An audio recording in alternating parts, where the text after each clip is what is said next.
देख रहे हैं नेटवर्क 33 राजकुमार के साथ।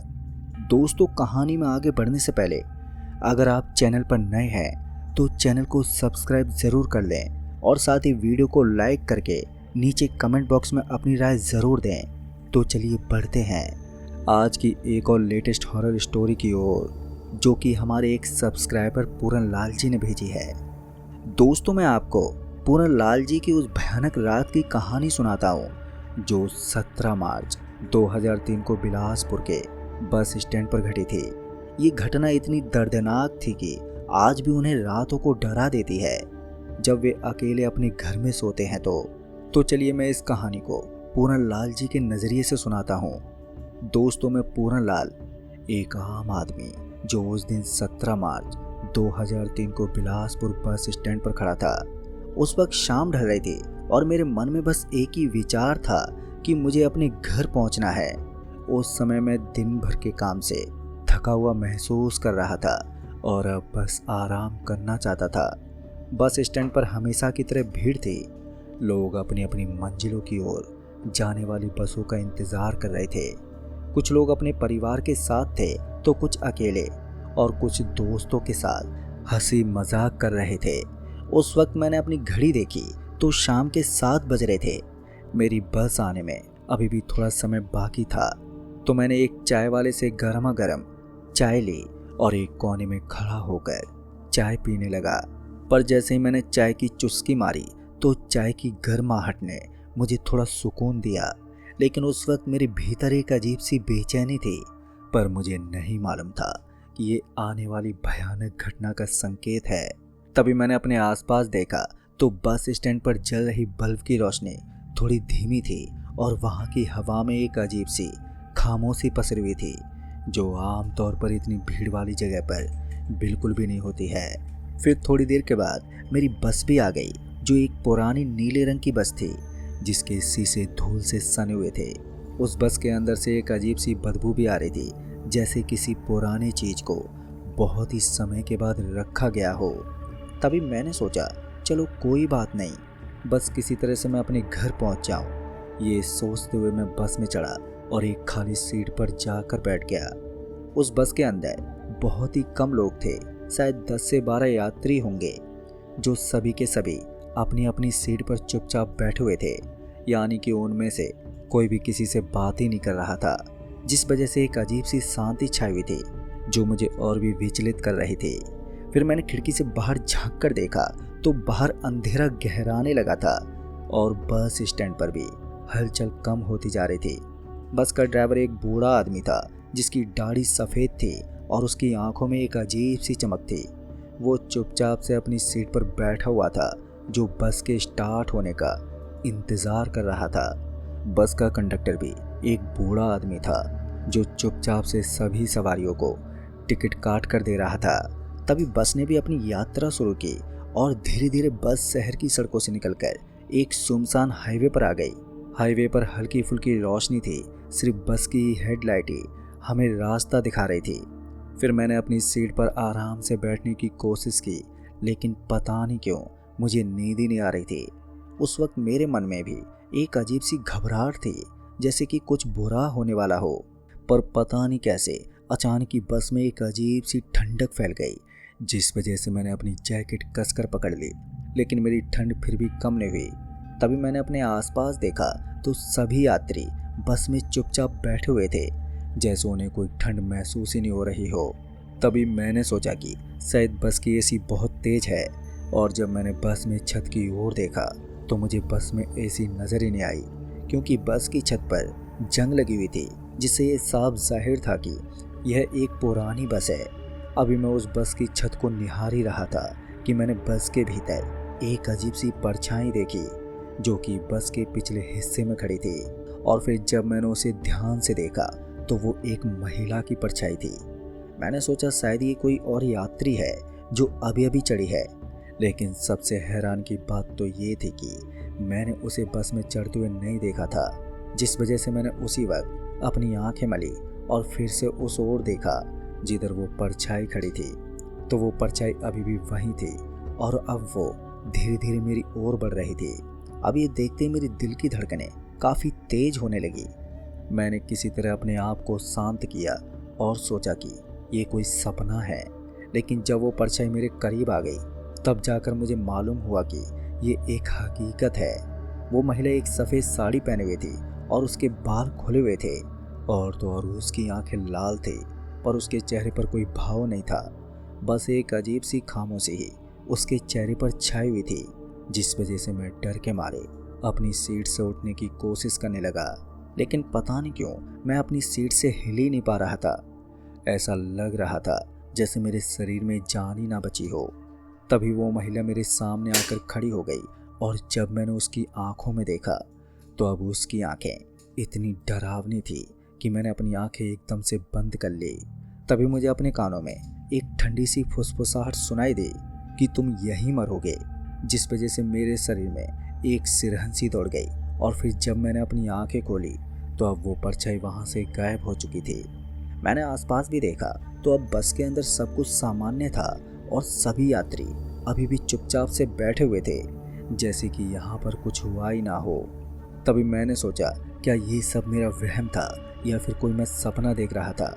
लेकिन अब मेरे दिल की धड़कनें काफ़ी तेज थी और मेरे शरीर में एक ठंडक महसूस हो रही थी। तभी मैंने अपनी जैकेट कसकर पकड़ ली और खिड़की से बाहर देखने लगा, लेकिन बाहर अभी भी बहुत अंधेरा था और बस भी तेजी से आगे बढ़ रही थी। फिर अचानक ही बस के भीतर की लाइटें जोर जोर से टिमटिमाने लगी और फिर वे कुछ ही देर में पूरी तरह से बुझ गईं। अब बस के अंदर पूरा अंधेरा छा गया था, लेकिन मैंने डर के मारे अपनी आंखें बंद कर दी। पर हाँ, मुझे अपने आसपास अजीब सी आवाज़ें सुनाई देने लगी थी। किसी के रोने की आवाज़, तो किसी के चीखने चिल्लाने की आवाज़ और तो और किसी के कराहने की आवाज़।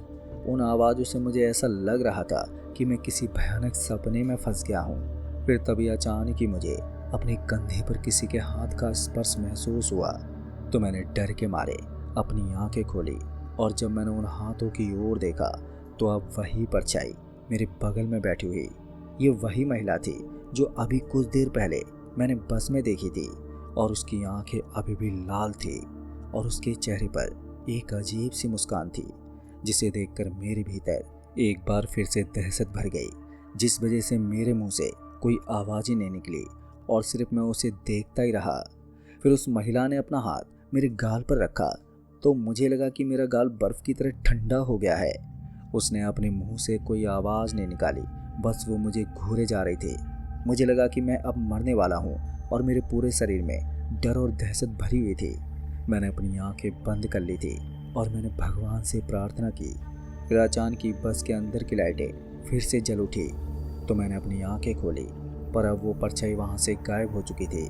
बस के अंदर अब सब कुछ सामान्य था और सभी यात्री अभी भी चुपचाप बैठे हुए थे। तभी मैं अपनी सीट पर पीछे की ओर झुक गया और मैंने एक गहरी सांस ली। मुझे लगा कि मैं अभी भी सदमे में हूँ, पर बस ने अभी भी अपनी यात्रा जारी रखी और फिर थोड़ी देर के बाद हम अपनी गंतव्य पर पहुँच गए।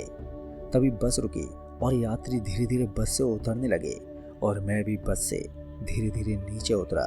तभी बस स्टैंड पर उतरते मैंने भी एक गहरी सांस ली। मुझे लगा कि मैं एक भयानक सपने से जागा हूँ। मैंने अपने आसपास देखा तो इस बस स्टैंड पर हमेशा की तरह भीड़ थी और लोग अपनी अपनी मंजिलों की ओर जाने वाली बसों का इंतज़ार कर रहे थे।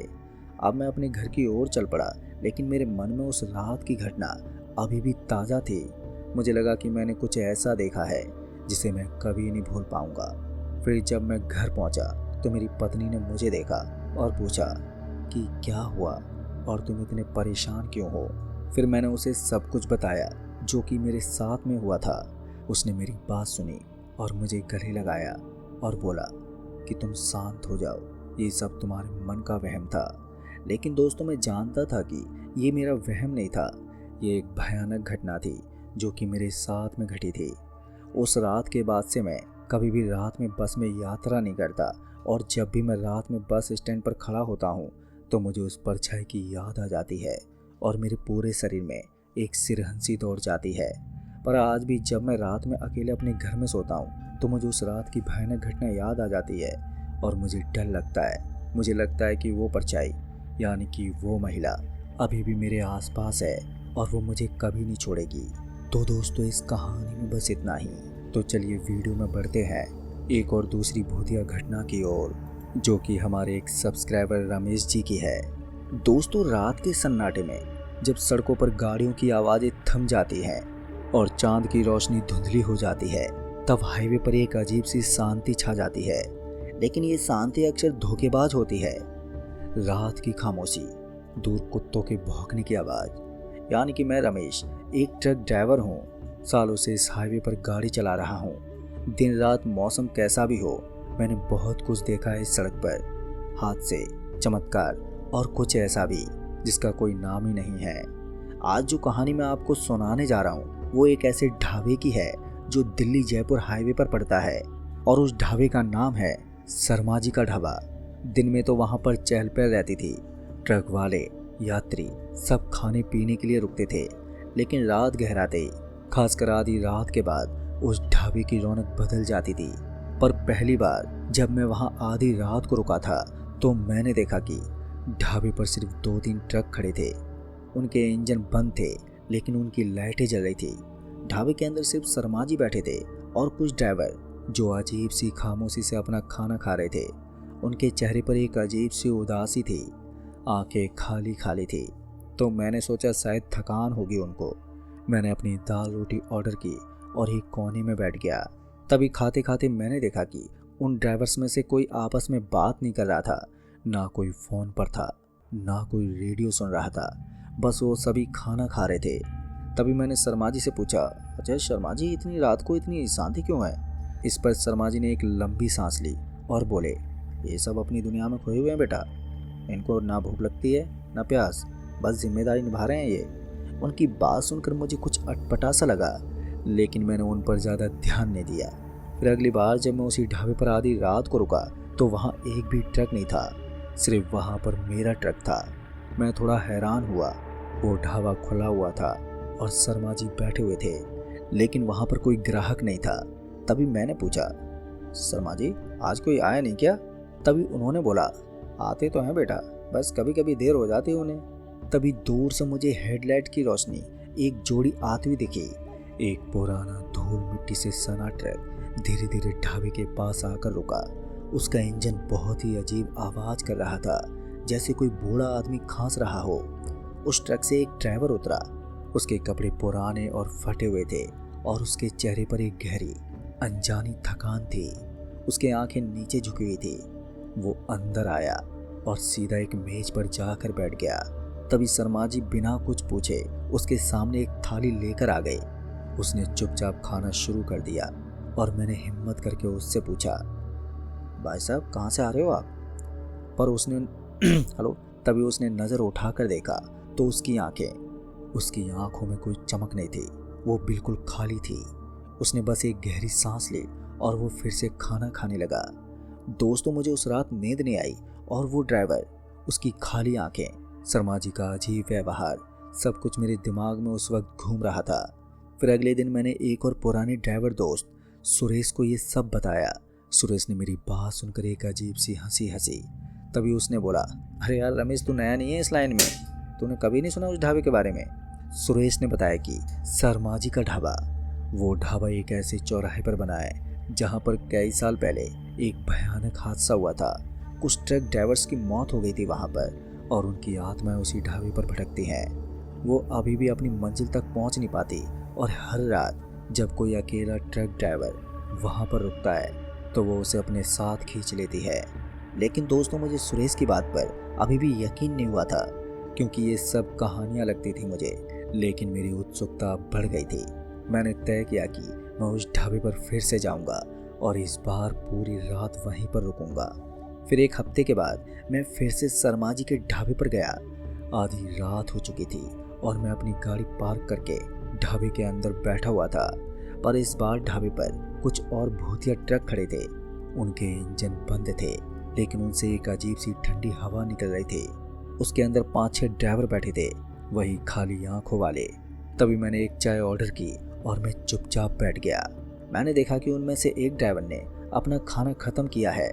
तभी वो उठा और धीरे धीरे ढाबे से बाहर निकल गया। वो अपने ट्रक में बैठा और बिना कोई आवाज़ किए धीमी रफ्तार से हाईवे पर निकल गया, जैसे कि वहाँ कोई परछाई जा रही हो। मैंने शर्मा जी से पूछा, वो कौन था शर्मा जी? तभी शर्मा जी ने अपना सिर हिलाया और धीमी आवाज में बोला, रमेश, ये सब अपनी यात्रा पूरी कर रहे हैं। दोस्तों, अब रात और भी गहरी होती गई। मैं अब थकान महसूस करने लगा, लेकिन सोने की मेरी हिम्मत नहीं हुई। तभी मेरे पास वाले मेज पर बैठा एक ट्रक ड्राइवर उठा। वो मेरे करीब आया और मेरे कान में फुसफुसाया कि यहाँ पर मत रुकना, चले जाओ यहाँ से। उसकी आवाज़ बहुत ठंडी थी, जैसे किसी कब्र से आ रही हो। मैंने डर के मारे अपनी आंखें बंद कर ली और जब मैंने आंखें खोली तो अब वो वहाँ से जा चुका था। तभी उस ढाबे की लाइटें झपकने लगी। बाहर से एक भयानक डरावनी चीख की आवाज़ भी आई, जैसे किसी को टॉर्चर किया जा रहा हो, जिसे सुनते मैं अपनी कुर्सी से उछल पड़ा। शर्मा जी ने मुझे देखा और बोला, डरो मत बेटा, ये सब होता रहता है यहाँ पर। तभी मैंने देखा कि बाकी के ड्राइवर्स ने अपने सिर नीचे झुका लिए थे। उनकी आंखों में अब थोड़ी चमक आ गई थी, लेकिन वो चमक डर की थी। मुझे लगा जैसे उनके अंदर कोई और आत्मा जाग रही हो।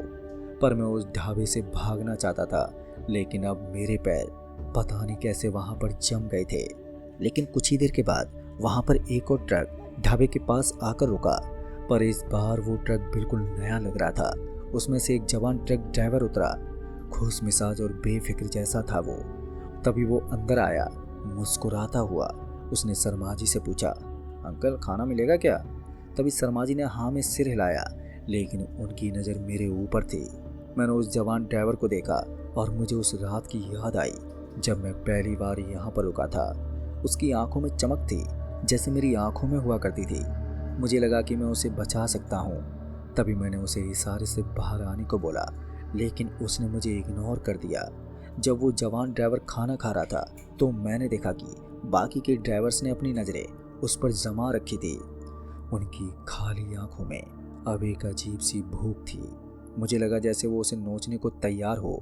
मुझे एहसास हुआ कि मैं भी उन्हीं में से एक बनने वाला था अगर मैं वहाँ पर रुका रहता तो। तभी मैंने अपनी सारी हिम्मत बटोरी, अपनी चाय का कप वहीं छोड़ा और मैं ढाबे से बाहर भागा। मैंने अपनी गाड़ी स्टार्ट की और तेजी से हाईवे पर निकल पड़ा। फिर मैंने पीछे मुड़कर नहीं देखा। मुझे नहीं मालूम कि उस जवान ड्राइवर का क्या हुआ, लेकिन मैं आज भी उस ढाबे के पास से गुजरते हुए अपनी गाड़ी की स्पीड बढ़ा देता हूँ। दोस्तों, लोग कहते हैं कि शर्मा जी का ढाबा अब भी वहीं है, आधी रात को खुला रहता है और जो भी अकेला ड्राइवर वहाँ पर रुकता है तो वो कभी वापस नहीं आता। उसकी आत्मा भी उन भूतिया ट्रकों में से एक बन जाती है जो अपनी आखिरी मंजिल तक पहुँचने की तलाश में हमेशा हाईवे पर भटकते रहते हैं, और शायद एक दिन वो मुझे भी खींच ही लेंगे, पर मैं वहाँ पर कभी नहीं रुकता। तो दोस्तों, आज की कहानी में बस इतना ही। कहानी आपको पसंद आई हो तो प्लीज़ वीडियो को लाइक शेयर कमेंट ज़रूर कर दें। तो मैं आपका दोस्त राजकुमार जल्द ही मिलूँगा ऐसी एक और डरावनी भूतिया कहानियों के साथ। तब तक के लिए बाय एंड टेक केयर।